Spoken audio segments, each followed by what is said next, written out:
在经济持续低迷、失业率节节攀升的背景下，中国房地产市场狼狈不堪，到处可见惊心动魄的疯狂场景。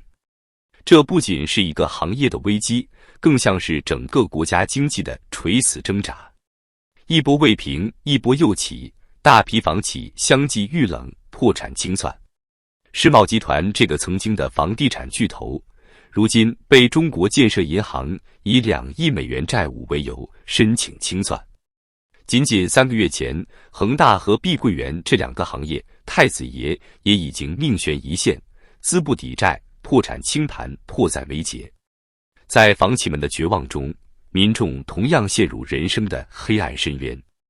大批房奴被困永动机，不得不拿出渎职之举救命。北京一个项目疯狂买1送1的促销活动，就是一个活生生的例子。买家只需购买当地的一套77平米2居室，就可以免费获赠一套位于山东省烟台市的108平米海景豪宅，这简直就是无中生有，鬼话连篇。更疯狂的是，一些售楼处竟开始大量雇佣托扮成购房者，假装排队热捧新盘。从业内人士透露，每天可领100至200元的酬劳，高峰时期甚至发大米油等实物工资。有舆论质疑，这种请教模式正是中国楼市的一个缩影，楼花盛开，人去楼空的迹象。更令人胆战心惊的是，很多城市也开始以旧换新的狂潮。短短数月，已有30多个城市纷纷跟进，公然号召民众将旧房出手，换购新房。这简直就是以杯救火，是对房地产违规操作的掩耳盗铃。更有分析指出，当局正试图将烂摊子转手，把矛头对准民间二手房市场。果不其然，目前各地二手房挂牌量已经直线飙升，创下了一个又一个新高。数据显示，重庆已高达27.2万套，天津、苏州、北京等其他1线、2线城市也是成百上千万套叠加。2月，14个重点城市二手房挂牌量同比飙升 56.85%， 其中杭州更是暴增 181.29%， 上海和苏州分别是 155.8% 和 152.38%。面对房源的海啸式袭击，这些过剩房源无疑将被迫以低价甚至白菜价出手。据武汉房产中介透露，目前买家普遍要价7至8折，高挂的房源连人影都见不到。数据也证实了这一趋势。中指研究院统计数据显示，截至1月，全国70个主要城市二手房价格指数全线下滑，没有一个城市实现同比增长。这已经不仅仅是一个行业的问题，更像是一个国家经济的癌症晚期。失业潮汹涌而至，民众收入断崖式下跌，购买力荡然无存。曾经买房就是为了钱生钱，如今房奴背上沉重的房贷，更像是在慢性自杀。专家指出，当前中国的房地产泡沫已经彻底破裂。人们意识到，房子不再是增值的投资品，反而将成为暴跌的雪球。因此，中国70%至80%的房主都希望抱薪救火，逃离这个万丈深渊。然而，火越燃越旺，恐怕很快就无可遁形。中国经济学家也发出哀嚎，房地产业占 GDP 60%以上，如今宛如压垮骆驼的最后一根稻草，整个经济正在滑向深渊。而房地产业所面临的这些怪象，不过是冰山一角。各种矛盾和压力叠加在一起，势必将引发更多其他令人心悸的后果。从最初上帝都得服气的自我夸耀，到如今触目惊心的滑铁卢，这个曾经被寄予厚望的行业，如今沦落到了无底深渊。生生不息的龙与国泰民安的惊涛骇浪，此消彼长，彷徨无际。明眼人都看得出，中国房地产业正经历着最为绝望的全面崩溃，它所代表的正是中国经济的一次生死存亡。曾几何时，中国房地产业风光无限，被视为永动机和香饽饽，无数人为之痴迷，视房产为理财投资的不二法门。然而眨眼之间，这个泡沫就像破碎的肥皂泡，迅速破裂。数据的冰冷指针无情揭示着行业的暮气沉沉。在很多人的记忆中，2023年曾是房地产业的黑色10月。北上广深这些传统热点城市，新房销售就像熄了火的煤球，几近全军覆没。北京新房销售量同比暴跌95%，上海跌去93%，广州更是跌到99%的冰点。一线城市的第一毒丛直接蔓延到了3、4线城市。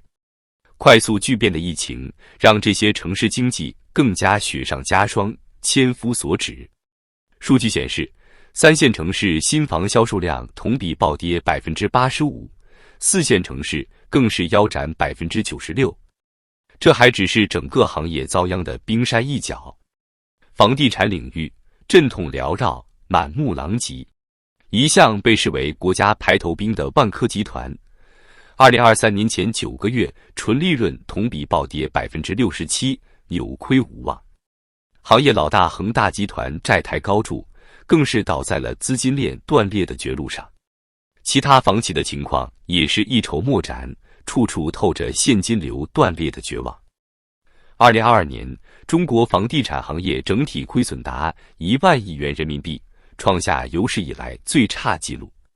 面对如此惨淡的业绩，曾经舞动着高端理念和后旗舰称号的碧桂园、融创等房企只能无助地放声大哭。在2023年前5个月，有超过190家房企接连爆雷，面临被清盘的命运。无奈之下，一些绝望的房地产公司选择抱团取暖。北京链家地产与咖啡品牌 Manner 就达成了共享店铺的协议，试图获取最后一丝人气。街头巷尾，更多骇人听闻的噩耗层出不穷。